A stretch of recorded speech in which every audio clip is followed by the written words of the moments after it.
যে রাসূলের উপর একবার দুরূদ পড়ার আগে 3 বার পীরের উপর দুরূদ পড়া হয়, এরকম বাংলাদেশে কিন্তু আছে। যে দুরূদ সালামকে একত্রে আমরা নবীর প্রতি পাঠ করি, এখানে আপনার পীর মুর্শিদ বাবাজি চাচাজি চেয়ারম্যান সাহেব আলতু ফালতু সবাইকে ঢুকিয়ে যার যে মর্যাদা যে জায়গা সেখানে তাকে রাখবেন, নইলে বিপদে পড়বেন, ইমান হারা হয়ে যাবেন এক সময়। বাংলাদেশে, এই বাংলাদেশে এমনও পীর এমনও দরবার আছে যারা তাদের পীরকে মাসুম তথা নিষ্পাপ মনে করে, বলুন নাউজুবিল্লাহ। এটি আহলে সুন্নাত ওয়াল জামাতের আকীদার বিরুদ্ধে। আহলে সুন্নাত ওয়াল জামাতের আকীদা হচ্ছে একমাত্র নবী রাসূল হচ্ছেন মাসুম অর্থাৎ নিষ্পাপ, বাকি সবাই ভুল করতে পারে। এরকমও বাংলাদেশে বিভিন্ন দল, বিভিন্ন জামাত, বিভিন্ন লেখক রয়েছেন যারা আল্লাহর রসুলের সাহাবায়ে কেরামকে চূড়ান্ত গালিগালাজ করেন। ইদানিং কিছু দরবারও বেরিয়েছে, আর কিছু জামাত আগেও ছিল যারা রসুলে পাক সাল্লাল্লাহু আলাইহি ওয়াসাল্লামের বিভিন্ন সাহাবীকে লানত পর্যন্ত করে ফেলেন, গালাগালির পর্যায়ে পর্যন্ত নিয়ে যান। আল্লাহর ওয়াস্তে এই কাজগুলো করবেন না। আমরা কি জন্য মাযহাব মানি? অনেকেই বলেন যে ইমাম আবু হানিফা, ইমাম মালিক, ইমাম শাফিঈ, ইমাম আহমদ ইবনে হাম্বল, এই 4 জনের ফতোয়াকে আমাদের কেন মানতে হবে? আমার ফতোয়া আপনি কেন আর আপনার ফতোয়া আমি কেন মানব না? কারণ হচ্ছে আপনার ইমানের উপর আদালতের উপর আমার সেই রকম বিশ্বাস নেই যেরকম বিশ্বাস ইমাম আবু হানিফার ইমান এবং আদালতের উপর ছিল। কারণ এই 4 ইমামই আল্লাহর নবী যে 3টি জেনারেশনের কথা বলেছেন, এই 3 জেনারেশনের অন্তর্ভুক্ত ছিলেন। সেই সময় তাদের মধ্যে যে দিনদারি, যে তাকওয়া, যে ইমান, যে ইলম ছিল, আল্লাহর নবী এবং সাহাবা কেরামের সোহবতের যত নিকটবর্তী তারা ছিলেন, সেই রকম আমরা পাই নাই। আমরা আল্লাহর হাবিবকে দেখতে চাই কিনা? রাসূলুল্লাহ সাল্লাল্লাহু আলাইহি ওয়াসাল্লামকে দেখারও কিছু পদ্ধতি রয়েছে। আল্লাহর হাবিবকে স্বপ্নে দেখা যায়, এবং রাসূল সাল্লাল্লাহু আলাইহি ওয়াসাল্লাম বলেছেন, মান রাআনি ফিল মানাম ফাকাদ রাআনি ফাইন্না শাইতানা লা ইয়াতামাসসালু।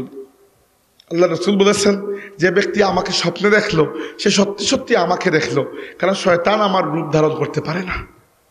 উলামায়ে কেরাম বলেছেন, আল্লাহর রাসূলকে স্বপ্নে দেখার সবচেয়ে সহজ পদ্ধতি হচ্ছে অধিক হারে দুরূদ পাঠ করা। কোরআনে পাকের যে আয়াত আমি আপনাদের সামনে তিলাওয়াত করেছি, আল্লাহ রাব্বুল আলামিন বলেছেন, ইয়া আইয়ুহাল্লাযীনা আমানু লা তুকদ্দিমু বাইনা ইয়াদাইল্লাহি ওয়া রাসূলিহি ওয়াত্তাকুল্লাহ। হে ঈমানদাররা, আল্লাহ এবং রাসূলের সামনে পা বাড়িও না, কদম আল্লাহ এবং রাসূলের সামনে দিও না। ওয়াত্তাকুল্লাহ, আল্লাহকে ভয় করো। ইন্নাল্লাহা সামিউন আলিম, নিশ্চয়ই আল্লাহ সব শুনেন এবং আল্লাহ সর্বজ্ঞানী। এই আয়াত নাজিল হয়েছিল, শানে নুজুল হচ্ছে একবার কুরবানির ঈদের সময় কিছু সাহাবী রাসূল পাক সাল্লাল্লাহু আলাইহি ওয়াসাল্লাম কুরবানির পশু কুরবানি দেওয়ার আগে কয়েকজন সাহাবী ঈদের নামাজ পড়ে এসেই কুরবানি দিয়ে দিলেন। কুরবানি দেওয়া ভালো কাজ, ইবাদতের অংশ, কিন্তু সাহাবীদের অভ্যাস ছিল রাসূলুল্লাহ সাল্লাল্লাহু আলাইহি ওয়াসাল্লাম কুরবানি দেওয়ার পরে তারা কুরবানি দিতেন। তো এই যে কয়েকজন সাহাবী আল্লাহর নবীর কুরবানি দেওয়ার আগেই তারা কুরবানি দিয়ে দিলেন, এই জন্য আল্লাহ রাব্বুল আলামিন সতর্ক করে দিয়েছেন, লা তুকদ্দিমু বাইনা ইয়াদাইল্লাহি ওয়া রাসূলিহি, কোন জায়গায় আল্লাহ এবং আল্লাহর রাসূলের সামনে পা বাড়িও না। আল্লাহ রাব্বুল আলামিন আমাদেরকে কোরআন দিয়েছেন, শরীয়ত দিয়েছেন, কোনো কিছুই আমাদেরকে সরাসরি দেন নাই, রাসূলের মাধ্যমে দিয়েছেন। এই কোরআনকে কোরআন হিসাবে আমরা পেয়েছি এবং জেনেছি এজন্য যে রাসূল বলেছেন এটি কোরআন, নইলে তো জিবরাইল ফেরেশতা আপনার উপর তো নাজিল হন নাই, কোরআন তো আপনার কাছে আসে নাই। অতএব শরীয়ত পালন করার ক্ষেত্রে মূল নীতি হচ্ছে সব সময় রাসূলের পেছনে চলতে হবে, রাসূলের চাইতে বড় পরহেজগার হওয়া যাবে না। একই বিষয় আকীদার ক্ষেত্রে, আমাদের আকীদা আহলে সুন্নাত ওয়াল জামাতের যে আকীদা আছে, আকীদার ক্ষেত্রে কোনোভাবেই আহলে সুন্নাত ওয়াল জামাতের যে আকীদা আছে সেই আকীদার আগে অতিরিক্ত আবেগের কারণে পা বাড়িয়ে গিয়ে আপনার নিজস্ব কোনো আকীদা বানানো যাবে না। যদি আপনি বানান তাইলে আপনি নিজেও বিপদে পড়বেন, আর পরবর্তীতে আকীদা খারাপ হবে, আপনি সিরাতুল মুস্তাকিম থেকে অন্য পথে চলে যাবেন। ছোট ছোট বিষয়ের দিকে খেয়াল রাখতে হয় আমাদের। কি জন্য বললাম কথাগুলা? এগুলা বলার উদ্দেশ্য কি? উদ্দেশ্য হচ্ছে সব সময় আমাদের সমাজে কিছু মানুষ এমন থাকেন যারা আকীদা বিশ্বাসের ক্ষেত্রে হয় কমতি, নাইলে অতি আবেগের কারণে বাড়তি আকীদা বিশ্বাস, এবং এই বাড়তি আকীদা বিশ্বাস তারা একা পোষণ করেন তা নয়, সমাজে এটি ছড়িয়ে দেন, আর পরবর্তীতে এর বিপদ সইতে হয় আমাদেরকে। প্রায় সময় মানুষ আমাকে মেসেজ করে বলে যে ভাই এই কথার দলিল কি, যে কথার দলিল তিনি চাচ্ছেন সেরকম কোনো কথা কিতাবে লেখা নাই, তিনি নিজে বলে দিয়েছেন, বলে দেওয়ার পরে দলিল চাচ্ছেন, কারণ কেউ না কেউ তার গলা টিপে ধরেছে। মনে রাখবেন, রসুল পাক সাল্লাল্লাহু আলাইহি ওয়াসাল্লামের ইজ্জত আজমত এই পর্যায়ে দুনিয়ার মধ্যে আল্লাহর तमाम মাখলুকাতের মধ্যে অন্য কাউকে আল্লাহ সেই স্থান দেন নাই, সেই পর্যায়ে নিয়ে যান নাই। আল্লাহ রাব্বুল আলামিন 1,24,000 নবী পাঠিয়েছেন। রসুল পাক সাল্লাল্লাহু আলাইহি ওয়াসাল্লাম বলেছেন নবীদের সংখ্যা 1,24,000, তার মধ্যে 315 জন নবীকে আল্লাহ রাব্বুল আলামিন রাসূল বানিয়েছেন। সেই রাসূলদের মধ্যে 5 জন রাসূল হচ্ছেন শ্রেষ্ঠ রাসূল, যাদেরকে বলা হয় উলুল আজমি মিনার রসুল।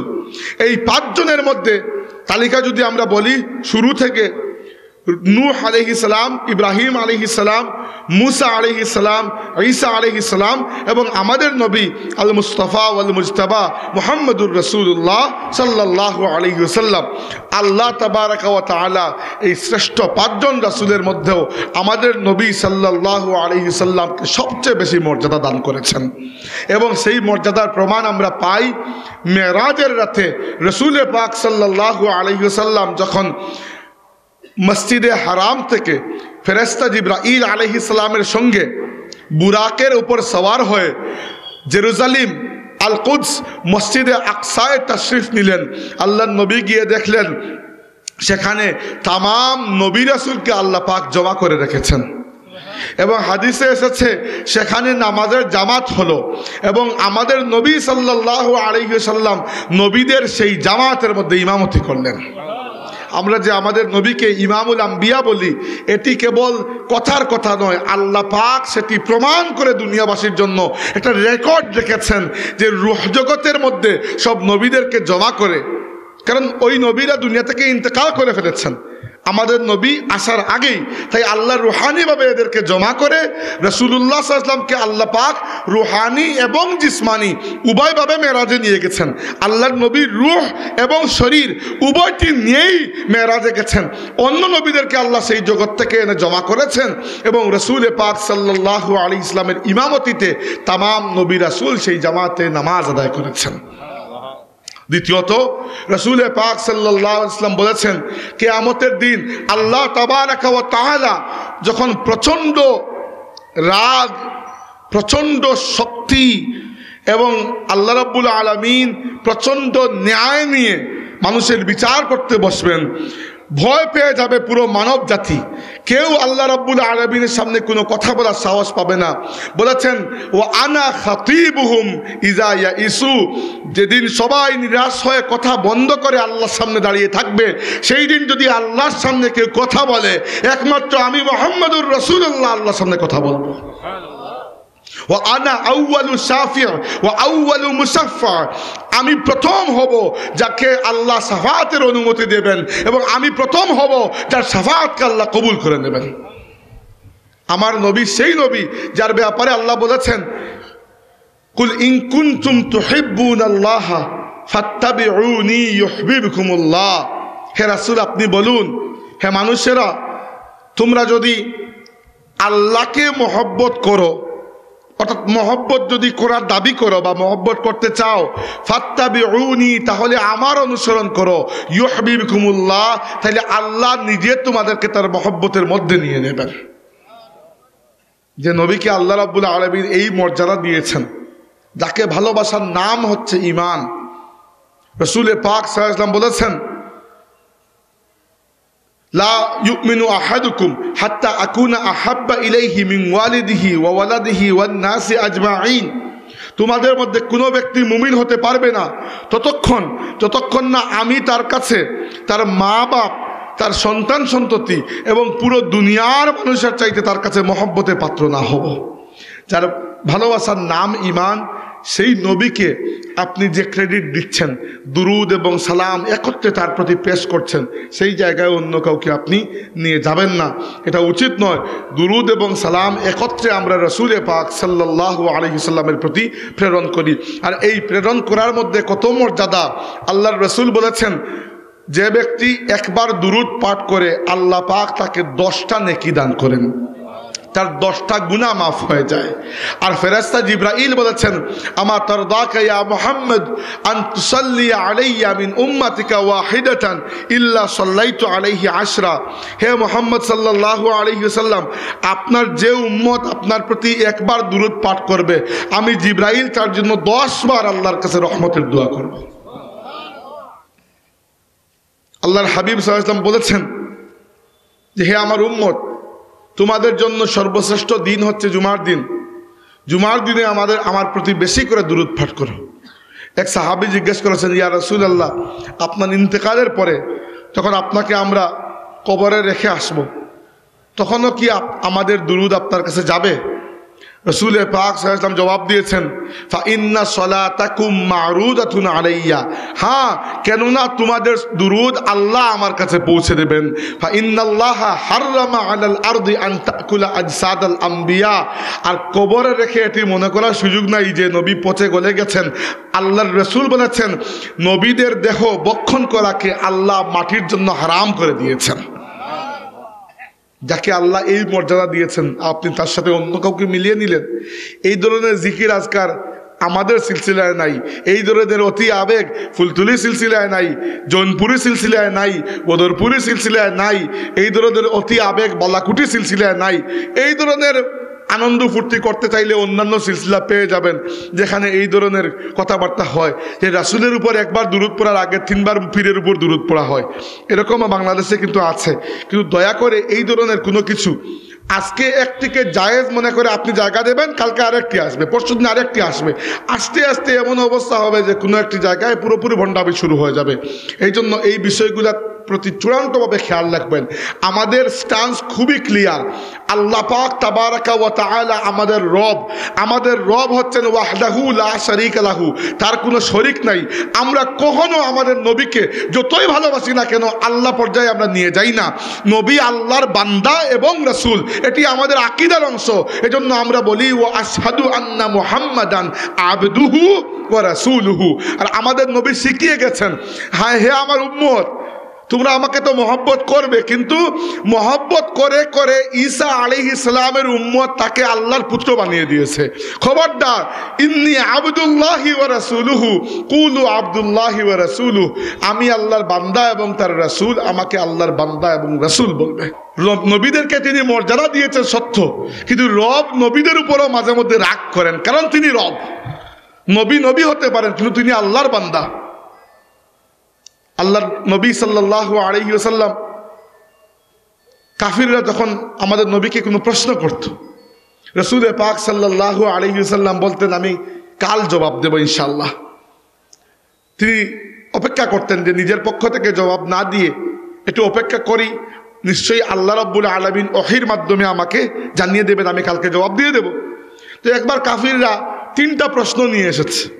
একটা হচ্ছে মানুষের রূহ সম্পর্কে, আরেকটা বাদশাহ যুলকারনাইন সম্পর্কে, আরেকটা আসহাবে কাহাফ সম্পর্কে। রাসূলুল্লাহ সাল্লাল্লাহু আলাইহি ওয়াসাল্লাম বলেছেন, কালকে জবাব দেব।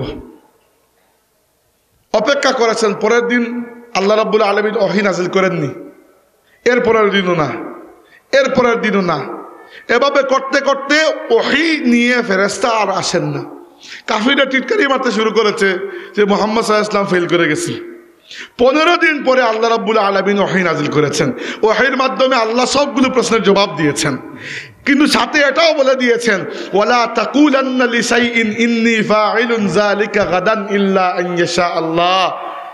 আগামীকাল এই কাজ করব, এইরকম কোনো কথা বললে সাথে অবশ্যই ইনশাআল্লাহ বলবেন। রাসূলুল্লাহ ইনশাআল্লাহ বলতে ভুলে গেছেন, এজন্য আল্লাহ 15 দিন ওহী নাযিল করেননি। আপনি বলবেন ইনশাআল্লাহ না বলা তো এত বড় কোনো ভুল না। না, আপনার জন্য ভুল না, কারণ আপনি আল্লাহর সাধারণ বান্দা। মুহাম্মদুর রাসূলুল্লাহ সাধারণ বান্দা নয়, মুহাম্মদুর রাসূলুল্লাহ আল্লাহর সবচেয়ে প্রিয় মাখলুক, আল্লাহর সবচেয়ে প্রিয় বান্দা। যার সাথে মায়া বেশি সেখানে আবেগ একটু বেশি কাজ করে। আর আপনি অনেক বড় বড় ভুল করলে আল্লাহ রাব্বুল আলামিন মাফ করে দেন।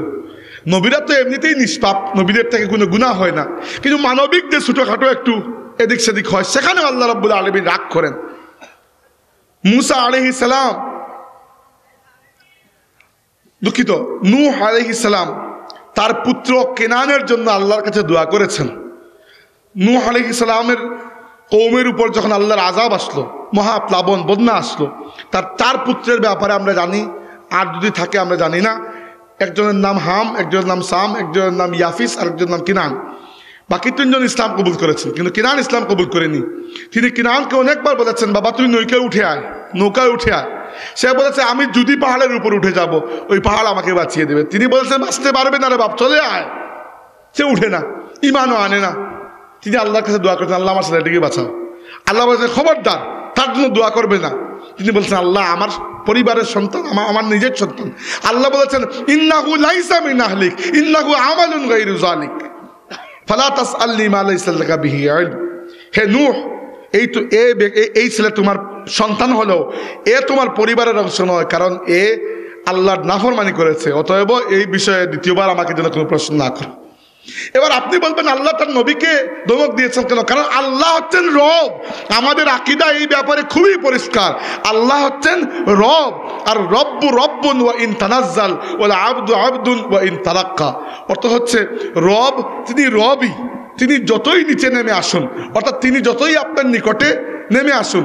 রব্বে কারীম আমাদেরকে বলেছেন নাহনু আকরাবু ইলাইহি মিন হাবলিল ওয়ারিদ। হে আমার বান্দারা, আমি তোমাদের কণ্ঠনালীর পাশে যে রক্তের রগ রয়েছে, শাহরগ যাকে বলে, সেই শাহরগ থেকেও তোমাদের বেশি নিকটে অবস্থান করি। তার মানে কি? নাউজুবিল্লাহ, আল্লাহ আপনার বরাবর বা নাকি আপনি আল্লাহর বরাবর? না, আপনি বান্দা, তিনি রব, এটিতে কোনো পার্থক্য হবে না। আর ওয়াল আবদু আবদুন ওয়া ইন তারাক্কা, বান্দা বান্দা, তিনি যতই তারাক্কি করুন, যতই উন্নত করুন। মেরাজের রাতে রাসূলে পাক সাল্লাল্লাহু আলাইহি ওয়াসাল্লাম আল্লাহর সাথে মুলাকাত করতে আরশে আজিম পর্যন্ত গিয়েছিলেন কিনা? তো যাওয়ার পরে তিনি কি খোদা হয়ে গেছেন? না, তিনি তখনও বান্দা ছিলেন, পরেও বান্দা ছিলেন, আগেও বান্দা ছিলেন। আহলে সুন্নাত ওয়াল জামাতের আকীদা খুবই পরিষ্কার। আমরা কখনো বাড়াবাড়িতেও বিশ্বাসী নই, ছাড়াছাড়িতেও বিশ্বাসী নই। আল্লাহ তাবারাকা ওয়া তাআলা রব, এবং আমাদের রব হচ্ছেন ওয়াহদাহু লা শারীকা লাহু। এরপরে নবী রাসূলদের অবস্থান, এবং নবী রাসূলদের মধ্যে আমরা প্রত্যেক নবী রাসূলের উপর ঈমান আনি। আল্লাহ বলেছেন আমানার রাসূলু বিমা উনজিলা ইলাইহি মির রাব্বিহি ওয়াল মুমিনুন কুল্লুন আমানা বিল্লাহ ওয়া মালাইকাতিহি ওয়া কুতুবিহি ওয়া রুসুলিহি। তাহলে আমরা প্রত্যেক নবীর উপর ঈমান আনি, এবং ঈমানের ক্ষেত্রে কোনো নবীর মধ্যে পার্থক্য করি না। কিন্তু আমরা মানি আমাদের নবী সাল্লাল্লাহু আলাইহি ওয়াসাল্লামকে, এবং আমরা এটাও জানি যে আল্লাহ পাক তার পুরো সৃষ্টির মধ্যে মুহাম্মদুর রাসূলুল্লাহ সাল্লাল্লাহু আলাইহি ওয়াসাল্লামকে যে অমিত মর্যাদা দিয়েছেন, যে অপরিসীম সম্মান এবং অনন্য মর্যাদার অধিকারী করেছেন, আল্লাহ পাক তার সৃষ্টির মধ্যে সেই মর্যাদা অন্য কাউকে দেননি। রাসূল আকরাম সাল্লাল্লাহু আলাইহি ওয়াসাল্লাম আল্লাহ রাব্বুল আলামিনের এত ভালোবাসার পাত্র ছিলেন যে আল্লাহর খলিল, আল্লাহর বন্ধু ইব্রাহিম আলাইহিস সালামকে যখন অগ্নিকুণ্ডে নিক্ষেপ করা হচ্ছে, তখন তার মুখ দিয়ে আওয়াজ এসেছিল, তিনি বলেছিলেন হাসবি আল্লাহ। তিনি বলেছিলেন হাসবি আল্লাহ, আমার জন্য আল্লাহ যথেষ্ট, অন্য কারো সাহায্য আমার লাগবে না। আর পক্ষান্তরে আমাদের নবী যখন বিপদের মুখে পড়েছেন, তখন আল্লাহ নিজে বলেছেন ইয়া আইয়ুহান নাবিয়্যু হাসবুকাল্লাহ, হে আমার নবী, আপনার জন্য আমি আল্লাহ যথেষ্ট। আমাদের নবী আমাদেরকে নিষেধ করেছেন যে নবীদের মধ্যে এরকম তুলনা না করতে। এই জন্য আমরা তুলনা করতে আগ্রহী নই, কিন্তু বিষয়টা বুঝিয়ে দিতে চাচ্ছি যে দুরুদ সালামকে একত্রে আমরা নবীর প্রতি পাঠ করি। এখানে আপনার পীর মুর্শিদ বাবাজি চাচাজি চেয়ারম্যান সাহেব আলতু ফালতু সবাইকে ঢুকিয়ে যার যে মর্যাদা, যে জায়গা, সেখানে তাকে রাখবেন, নইলে বিপদে পড়বেন, ঈমান হারা হয়ে যাবেন এক সময়। রাসূল আকরাম সাল্লাল্লাহু আলাইহি ওয়াসাল্লামের পরে আমাদের কাছে তৃতীয়ত মর্যাদার অধিকারী হচ্ছেন এই উম্মতের মধ্যে আল্লাহর নবীর সাহাবায়ে কেরাম। সাহাবীদের মধ্যেও আবার দুইটা ভাগ আপনি করতে পারেন। সাহাবীদের মধ্যে এক ভাগ হচ্ছেন আল্লাহর নবীর পরিবার, তাদেরকে আমরা আহলুল বাইত বলি। আর আরেক দল সাহাবি, যারা সাহাবি কিন্তু পরিবার নয়, আল্লাহর রসুল বলেছেন যে ব্যক্তি তার চোখ দিয়ে আমাকে দেখলো আল্লাহ তার উপর জাহান্নামের আগুন হারাম করে দিয়েছে। এই জন্য সাহাবিদেরকে আমরা সমালোচনার লক্ষ্যবস্তু বানাই না। আমরা এরকম নাম ধরে ধরে বলি উনি এটি ভুল করেছেন, তিনি সেটি ভুল করেছেন। মানবিক ভুল হতে পারে কারো কাছ থেকে, সাহাবিরা নিষ্পাপ নন, সাহাবিরা নিষ্পাপ নন, নিষ্পাপ নবী রাসূল। কিন্তু সাহাবিদের ভুল ধরে ধরে তাদের সমালোচনা করা এটি আহলে সুন্নাত ওয়াল জামাতের আকীদা নয়। যাদেরকে দেখবেন এরকম করছে, মনে রাখবেন তার ইমানের মধ্যে কমজোরি চলে এসেছে। হ্যাঁ, কেউ একজনের পক্ষ থেকে একটা ভুল সিদ্ধান্ত চলে আসছে, কোনো এক সাহাবির পক্ষ থেকে এরকম এসেছে, ওটিকে উম্মত অনুশীলন করেনি, কবুল করেনি। তার মানে এই নয় যে এই সিদ্ধান্ত নেওয়ার কারণে নাউজুবিল্লাহ তিনি সাহাবি থেকে সরে গেছেন, বা তার মর্যাদা কমে গেছে, বা তার ইমানের মধ্যে কমজোরি, এরকম কিছুই নয়। মানুষের মধ্যে ভুল ত্রুটি হতে পারে। আর নবী আর নবী ছাড়া যারা, তাদের মধ্যেও পার্থক্য রয়েছে। মনে রাখবেন, আল্লাহ পাক যখন দুনিয়াতে নবী রাখেন, নবী প্রেরণ করেন, নবীর তিনটি এমন গুণ নিয়ে আসেন যে গুণগুলো অন্য কারোর মধ্যে থাকে না, কারোর মধ্যে থাকে না। প্রথমটি, নবীগণ মানসুস মিনাল্লাহ, আল্লাহর পক্ষ থেকে অ্যাপয়েন্টেড, আল্লাহর পক্ষ থেকে নির্ধারিত। নবী চাইলেও নবুয়তি ছাড়তে পারবেন না। এরকম নয় যে তিনি কয়েকদিন পরে বললেন আমি পদত্যাগ করে ফেলছি, আপনি চাইলেও পদত্যাগ করতে পারবেন না। আপনি আল্লাহর দ্বারা নির্ধারিত, স্বয়ং আল্লাহ আপনাকে অ্যাপয়েন্ট করেছেন। আর দুনিয়ার অন্য কোনো মানুষ, তিনি যত বড় আল্লাহর ওলি হয়ে থাকুন না কেন, কেউ বলতে পারবেন না তিনি আল্লাহর পক্ষ থেকে কোনো দায়িত্বে নির্ধারিত। আল্লাহ সরাসরি নবীগণ ছাড়া অন্য কাউকে মানসুস মিনাল্লাহ এই মর্যাদা দেন নাই।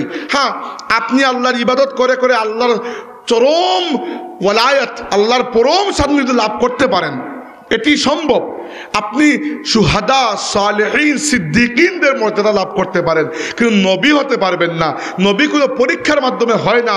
নবীগণ সরাসরি আল্লাহর পক্ষ থেকে নির্ধারিত, নির্বাচিত, অন্য কোনো ব্যক্তি আল্লাহর পক্ষ থেকে নির্ধারিত নয়। এই জন্য আপনার কোনো দল করেন, সেই দলের নেতা করেন, নেতা কিন্তু বলতে পারবেন না যে আমাকে মানতেই হবে, আমাকে মানার নাম ইমান। না, আপনাকে মানার নাম ইমান নয়, কারণ এই দায়িত্ব আল্লাহ, এই মর্যাদা আল্লাহ নবীদেরকে দিয়েছেন। 2 নম্বর, নবী রাসূলগণ মাসুম অর্থাৎ নিষ্পাপ হন। নবীগণ ছাড়া অন্য কেউ নিষ্পাপ হয় না। ভুল বাকি সবারই হতে পারে, বুঝতে পেরেছেন? গুনাহ, ভুল ত্রুটি বাকি সবার হতে পারে, কারো কম হয়, কারো বেশি হয়।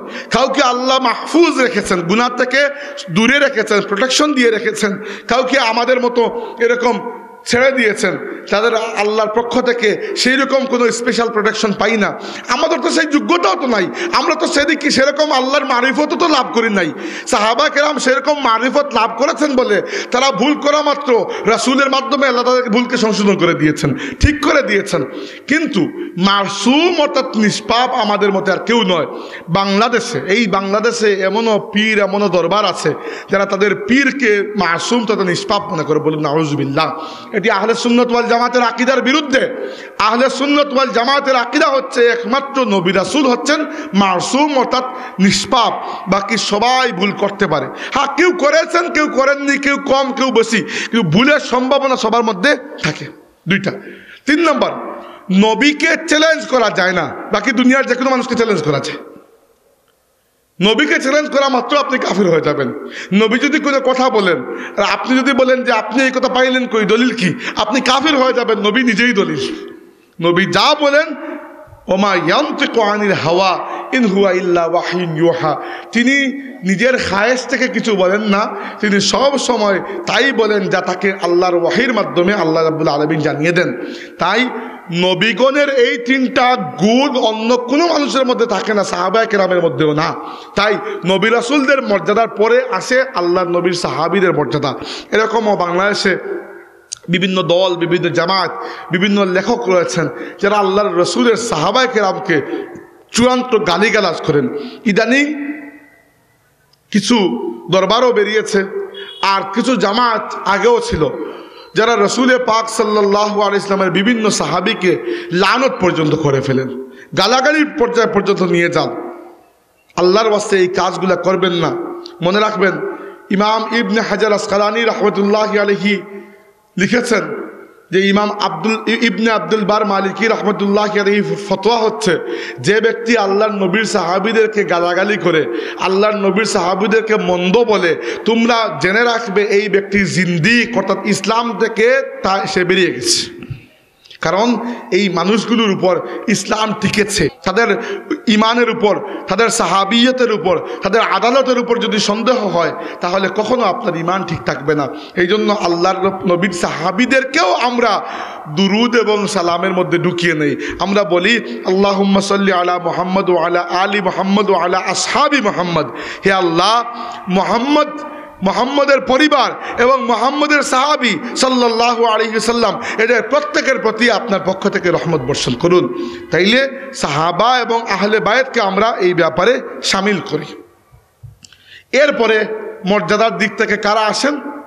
আল্লাহর রাসূল বলেছেন, খায়রু উম্মতি কারনি সুম্মাল্লাযীনা ইয়ালুনাহুম সুম্মাল্লাযীনা ইয়ালুনাহুম।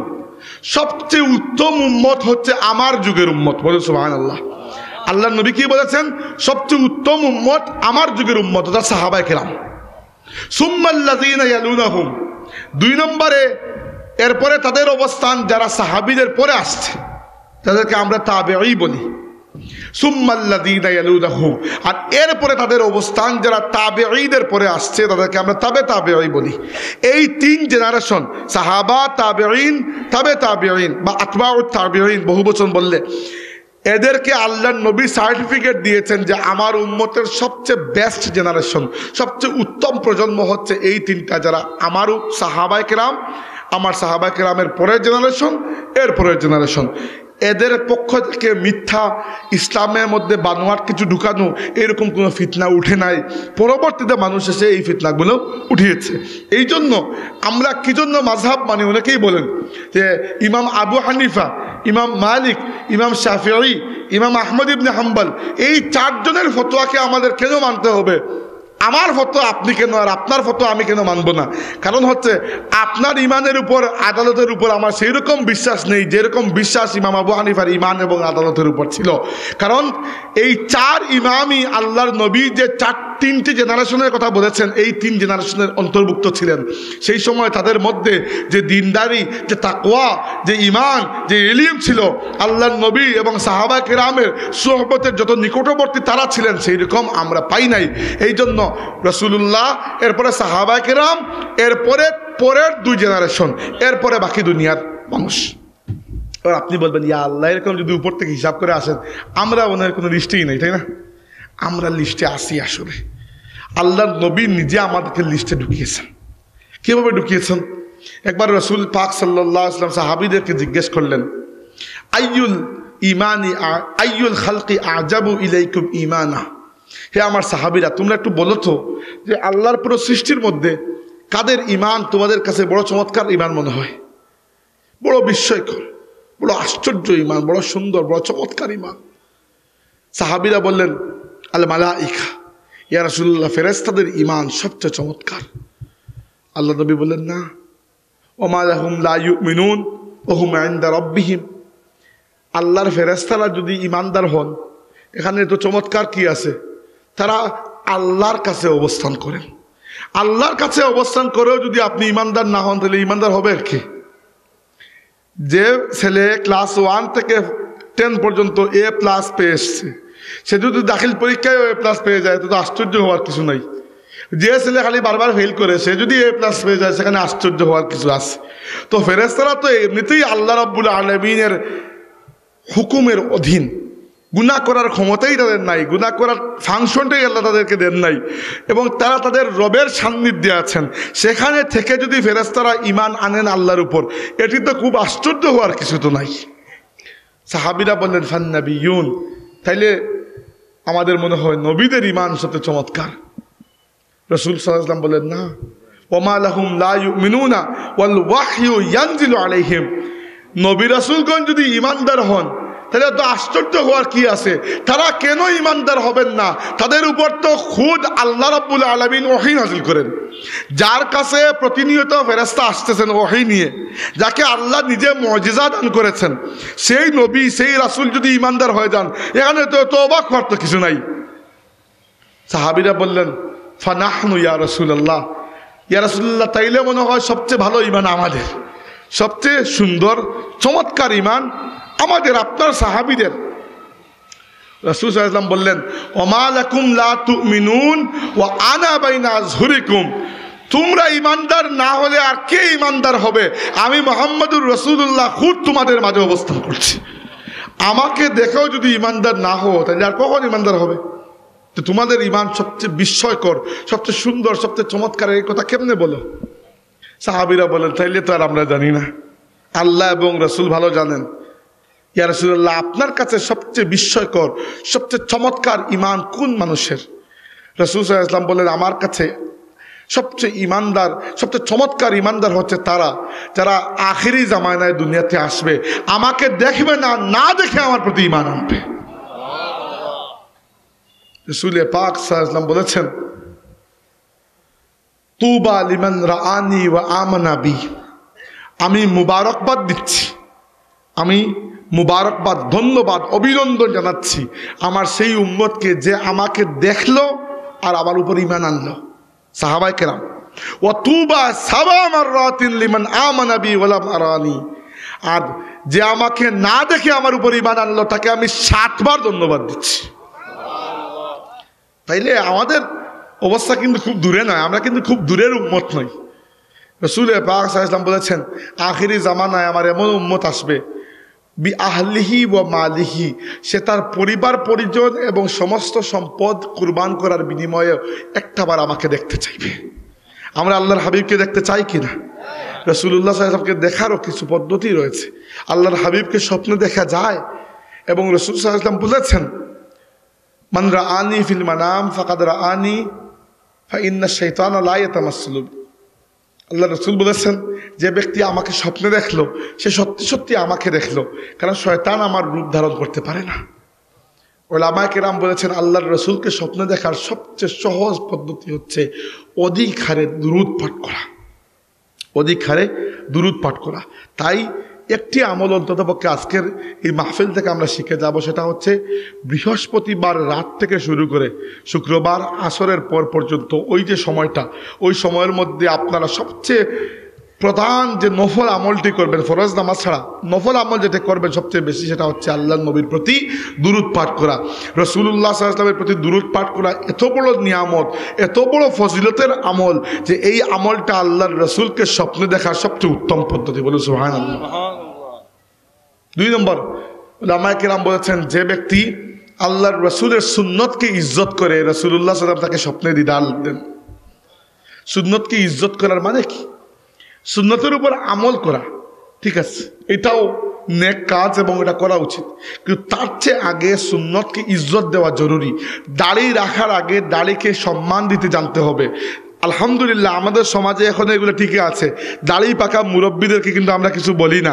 অনেক সময় দাড়ি পাকা মুরব্বীরা আমাদেরকে অন্যায়ভাবে ধমক দিয়ে দিলেও শুধু দাড়ির সম্মানে আমরা বলি না, কথা বলবো না, কথা বাড়াবো না।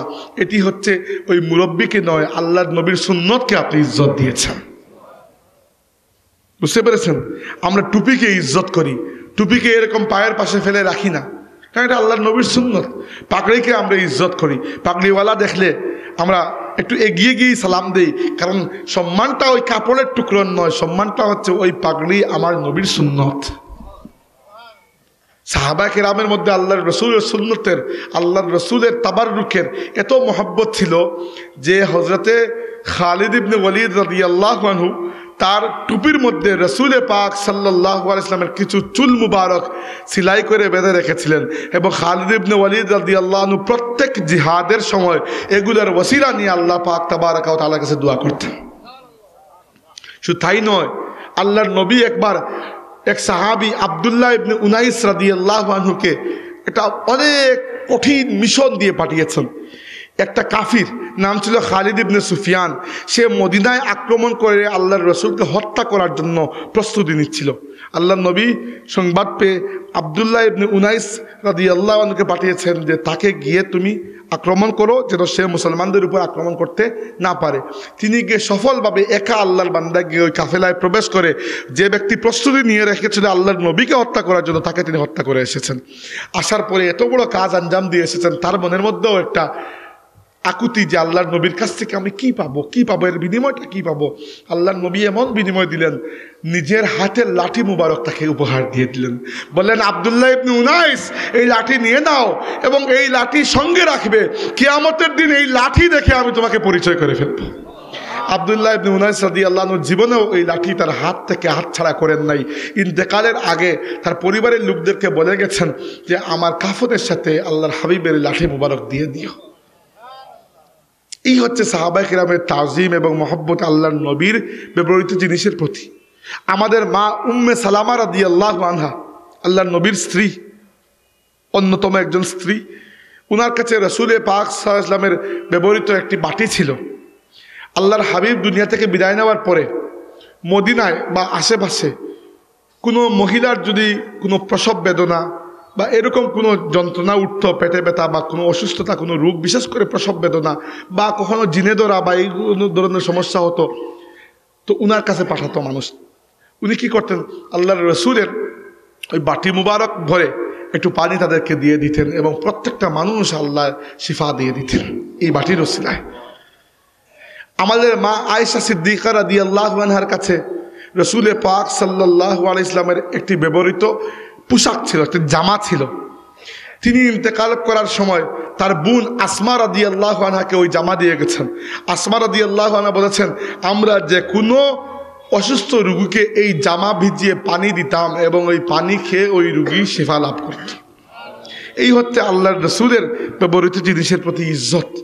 সাহাবায়ে কেরামের এইরকম ইজ্জত ছিল আল্লাহর হাবিবের ব্যবহৃত জিনিসের প্রতি। এই জন্য কখনো কোনো অবস্থায় আপনার পীর মুর্শিদ, আপনার বুজুর্গ, আপনার উস্তাদ, আপনার বাবা মা, আপনার নেতা, আপনার যেই হোক না কেন, কোনো ক্ষেত্রে রাসূলের পর্যায়ে নিয়ে যাবেন না। যেই ইজ্জত, যেই সম্মান আমরা রাসূলকে দেই ওই পর্যায়ে নিয়ে যাবেন না। যে লকবগুলো আমরা রাসূলকে দেই ওই লকব দিয়ে ডাকবেন না। যে দুরুদ সালাম আমরা রাসূলের উপর একত্রিত করি ওগুলা অন্য কারো উপর একত্রিত করবেন না। হ্যাঁ, আলাদাভাবে দুরুদ মানে কি রহমতের দোয়া করা, আপনি যে কারোর জন্য রহমতের দোয়া করতে পারেন। সালাম মানে কি শান্তির দোয়া করা, যে কারোর জন্য শান্তির দোয়া করতে পারেন। কিন্তু একত্রে দুরুদ এবং সালাম মিলিয়ে আমরা রাসূলের জন্য পাঠ করি, এই জায়গায় অন্য কাউকে দয়া করে নিয়ে আসবেন না। ওইটা আল্লাহর নবী এবং তার পরিবারের জন্য খাস। এই জন্য রাসূলুল্লাহ সাল্লাল্লাহু আলাইহি ওয়াসাল্লাম বলেছেন, তোমরা আমার প্রতি দুরুদ পাঠ করবে এবং দুয়ার মধ্যে বিশেষ খেয়াল করে আমার প্রতি দুরুদ পাঠ করবে।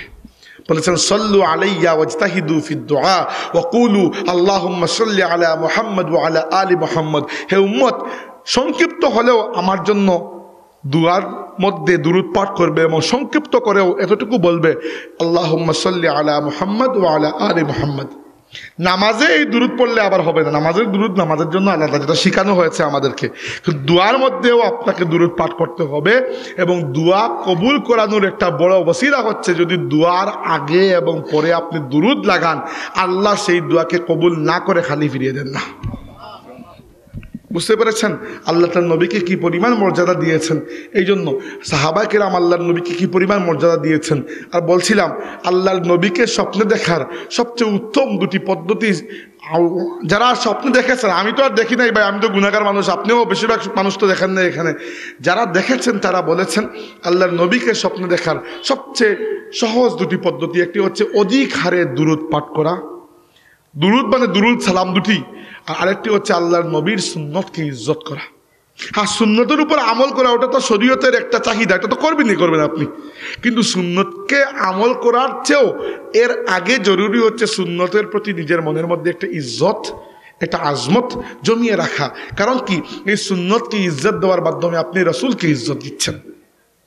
অনেক সময় দেখা যায় যে রাসূলুল্লাহ সাল্লাল্লাহু আলাইহি ওয়াসাল্লামের হাদিস, আমরা এই হাদিসের কিতাব, আল্লাহর নবীর বাণী সম্বলিত যে হাদিসের কিতাব আছে, আল্লাহর কিতাব কুরআনের পরে দ্বিতীয় পর্যায়ে আমরা যে কিতাবগুলোকে সম্মান করি সেগুলো সেই কিতাব যে কিতাবে আমাদের নবী সাল্লাল্লাহু আলাইহি ওয়াসাল্লামের বাণী মুবারকগুলো লেখা আছে, সেটাকে আমরা হাদিসের কিতাব বলি।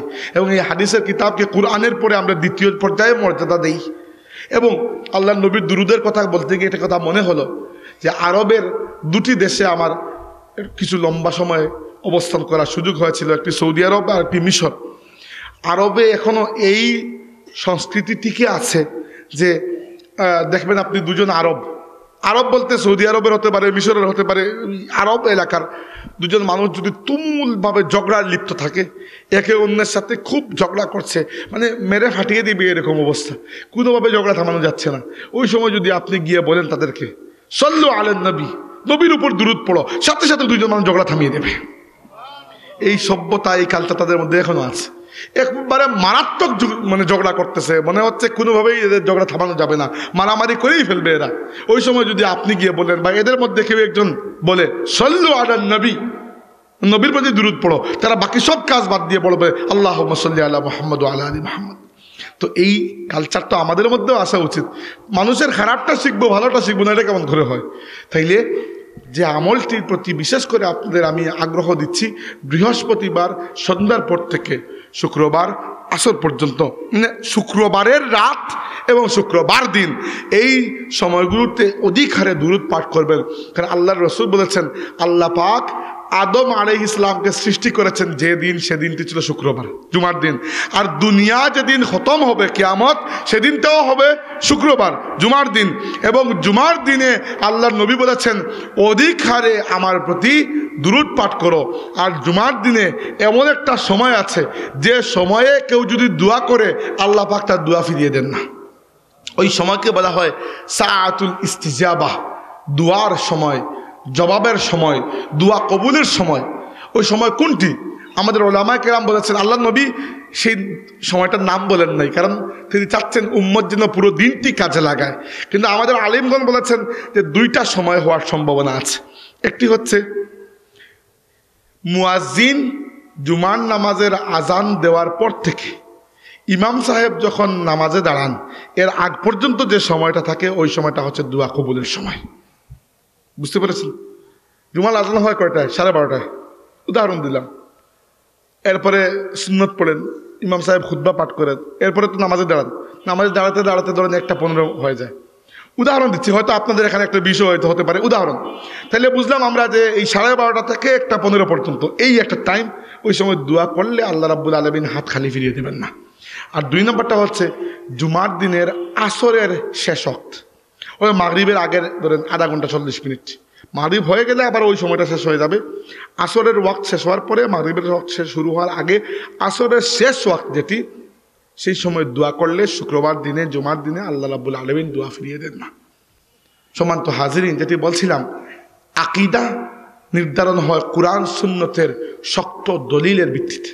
আকীদা আপনার ইচ্ছার ভিত্তিতে নির্ধারণ হয় না। তাই গজল কসিদার ক্ষেত্রে হোক অথবা অন্য যে কোনো ক্ষেত্রে হোক, কখনো লিমিট ক্রস করবেন না। যারা গজল গাইতে চান, ভালো সুন্দর কণ্ঠ আছে, যদি যোগ্যতা থাকে নিজে গজল লেখেন, লিখে কোনো আলিমুলামাকে একবার দেখিয়ে নিন। আর যদি মনে করেন যে পারবেন না, পেস লাগিয়ে দিবেন, বিশেষ করে যদি আকীদার প্রশ্ন থাকে, এখানে আকীদার কোনো বিষয় থাকে, তাহলে নিজে না লেখে ধরেন আল্লামা কবি রুহুল আমিন খান সাহেবের লেখা ইসলামী সঙ্গীত গাইতে পারেন, অনেক ভালো। আমাদের মৌলানা মুজাহিদুল ইসলাম বুলবুলের লেখা, এগুলো গাইতে পারেন, আপনারা চিনেন তো ওনাদেরকে, অনেক ভালো গজল ওনারা লেখেন, এবং সেগুলো নিয়ে কখনো কোনো প্রশ্নের জন্ম হয় নাই, আলহামদুলিল্লাহ, তাদের সেই যোগ্যতাও আছে। তো এগুলো গাইতে পারেন। নিজের বানানো গজল দিয়ে খামোখা আকীদার ক্ষেত্রে কোনো বেশকম করবেন না।